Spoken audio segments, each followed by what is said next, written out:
So in my timeline here, I have two different clips. I have this first clip of me on a slackline.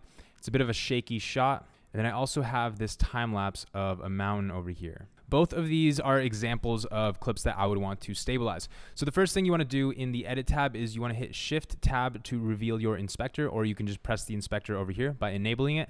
And under video, we're going to want to navigate to stabilization. Now by default, this is going to be turned off. You have to manually enable it and select stabilize in order to actually stabilize anything.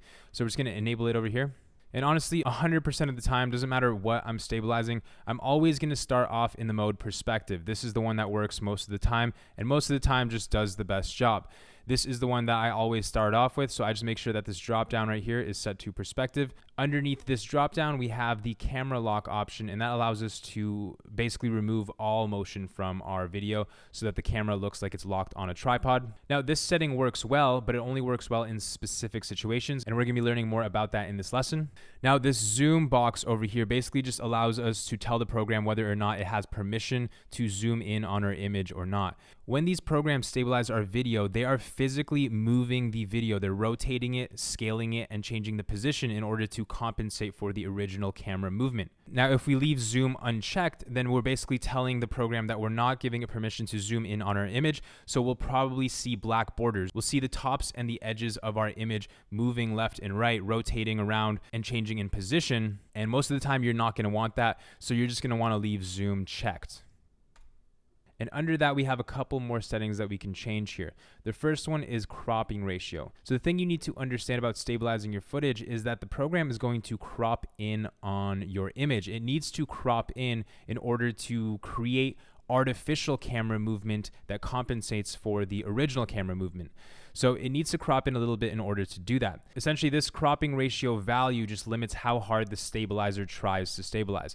And the thing we need to understand about this is the higher the number, the less it's going to stabilize. So if we have cropping ratio set to 1, it's not going to stabilize anything. We're not going to see any difference. The lower this number, the more we are allowing the program to stabilize our footage. So with the cropping ratio value, we are basically telling DaVinci how much we are allowing it to crop in on our image. So basically, the lower the number, in theory, the better the stabilization should be. The higher the number here, the closer we will be to the original footage. So this next value over here allows us to apply mathematical smoothing to the analyzed data used to stabilize the clip. Basically what this means is DaVinci had to create a virtual camera that kind of does the opposite movement of the original movement in order to compensate for those original movements. And basically what we are doing here is applying mathematical smoothing to that analyzed data, basically that virtual camera that DaVinci made to compensate for the original movement. We are applying smoothing to that data over there. But to keep things plain and simple, basically the higher the number here, the smoother the shot is going to be. The lower the number, the more of the natural camera motion you're going to have in the shot. Now this last strength value over here is something that I don't really touch, but basically what this does is it allows you to choose how much of the original camera motion you want to show through. So it's basically like a blend slider that allows you to choose how much of the stabilization track you want to use versus the original camera movement. Now the thing to understand here is that when this is at 1, you're using the full stabilization track. Once you start to go below 1, then you use less and less of the stabilization track and more of the original camera motion up until you hit 0. 0 is going to be no stabilization. So when you're at 0 here, you can enter it manually as well. This is basically the original footage. Once you start going below 0, then the actual original camera movements are intensified. So this is a slider I'd never really touch. I always just leave it at 1. You can reset it right here. And it's not something that I've really had to use yet. Now the thing about changing any of these parameters over here is you need to click stabilize after you've made any changes. So if I've already stabilized my clip and I make a change to the cropping ratio, it's not going to change anything in the clip. I'm gonna have to click stabilize again in order to actually process those changes. Same thing goes for zoom, same thing goes for camera lock. All of these different parameters down here. If we make any changes, click stabilize after you've made those changes. Now before I click stabilize, let's quickly watch this original video. Now, it might not look too shaky, but there is actually quite a bit of movement here.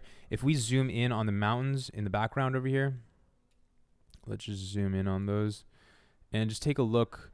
We can see how they're shaking pretty abruptly. That does not look like smooth movement. You can definitely tell that this is handheld. They're kind of moving back and forth, and that simply just doesn't look good. So I'm just going to Command Z, bring that back to its original size. So we can see that this shot is pretty shaky. Let's click stabilize and see what happens.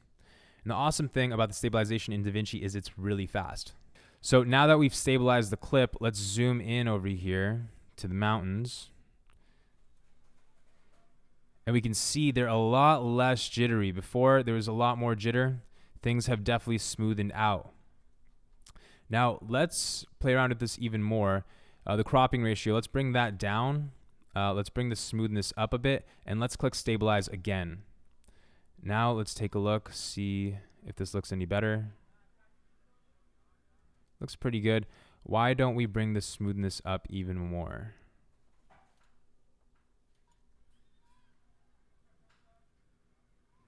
Those mountains are looking pretty smooth. I'm liking that.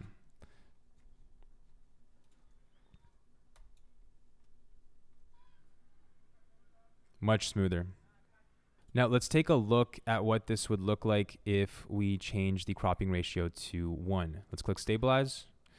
And we can see, just like how I had said before, if we set the cropping ratio to 1, then it basically does nothing. This is our original footage. We are basically telling the program to not do any cropping, and therefore without any cropping, it's not able to actually stabilize. So as I said before, literally 100% of the time, I'm always using perspective first. DaVinci does have explanations as to how similarity and translation work, but in all honesty, I just haven't been able to find success in selecting the right one for this certain situation. For me, a lot of the time, it's really just a guessing game, but perspective works for most situations. And if I'm not having any luck with that, which is honestly pretty rare, then I'll jump over to similarity or translation and play around with those to see which one works best. So just for fun, I want to show you guys what this clip would look like if I selected the camera lock option. So let's click stabilize and see what happens. Now you can see we've punched in a ton on our image.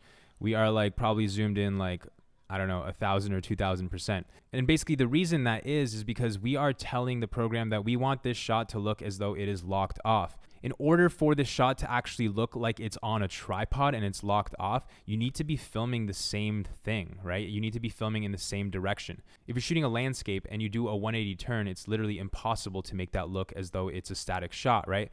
So that's basically what's happening here. If I reset the stabilization, we can scrub through this clip and we can see that the camera angle changes substantially, and really the only constant within this entire shot is this area right here in this tree. And that's basically what the program did, is it zoomed in on that tree and tried to do its best to make this look like a locked off shot. So that brings me to the next clip over here, which is a time lapse, which was shot on a moving camera. And this is a perfect example of when I would want to use this camera lock feature. So this was taken on a camera that was moving. It was not still. So basically if we zoom in on this mountain over here and we press play, we can see this mountain moving all over the place. So basically what I would want to do in this situation is to tell the program that I basically want this to look like a stationary shot. I want it to look like the camera was locked off. So all I got to do is hit that camera lock button over here, and we can see that we no longer have any of these options down here. Those disappear once we enable that. So with camera lock selected, let's press stabilize and see what we got. We can see that we've punched in on our image a little bit. Now let's zoom in onto this mountain and take a look.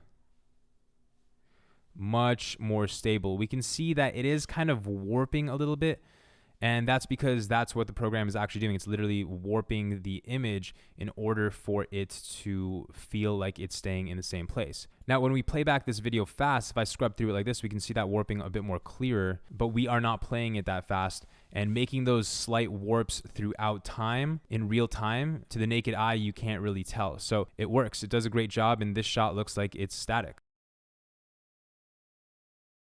Now, the cool thing about stabilization within the Cut tab and Edit tab is that they are the exact same. So if we open up the inspector over here, we have a clip selected. In our timeline, we have that exact same stabilization feature right here, and it works exactly the same. So it doesn't matter what page you're on, the cut page or the edit page, the stabilization feature is exactly the same. So that's it for this video. I hope you guys enjoyed. I hope you learned something new, and I'll catch you in the next one.